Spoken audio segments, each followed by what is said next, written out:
Ako'y isang batang akmakta.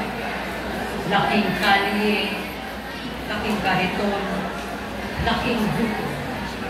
Sa mga mata ng iba, isa lang akong batik sa lipunan. Madumi, walang galang, palamunin, at higit sa lahat, hindi marunong magbasa. Ano ba yan? Grade 4 na di ba rin marunong magbasa? Iyo, nakakadiri. Siguro bobo yan. Magtatayo ng ilang upuan sa klase. Masakit man. Totoo ang sinasabi nila. Dahil tuwing ako'y nagpabasa sa klase, tahimik ako umiiyak. Tahimik. Dahil ayoko marinig ng iba. Ang katotohanan, kahit pangalan ko, hindi ko kayang basahin. Pero bakit? Bakit? Kasalanan ko bang wala kaming pera?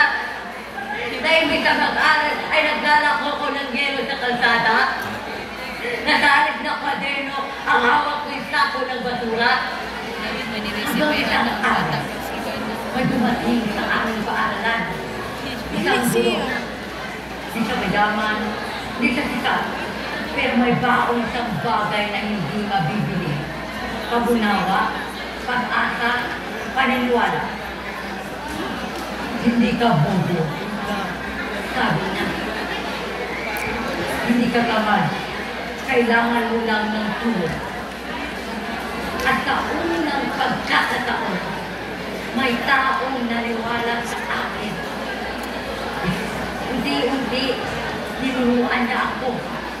Isa, dalawa, 3 letra hanggang sa nabuo ang mga salita. At sa unang pagkakataon ay nabasa ko na ang sarili kong pangalan. Romeo. Ako si Romeo.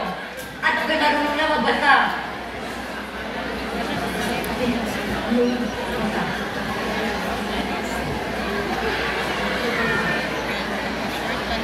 Ngayon, ako'y grade 8 na.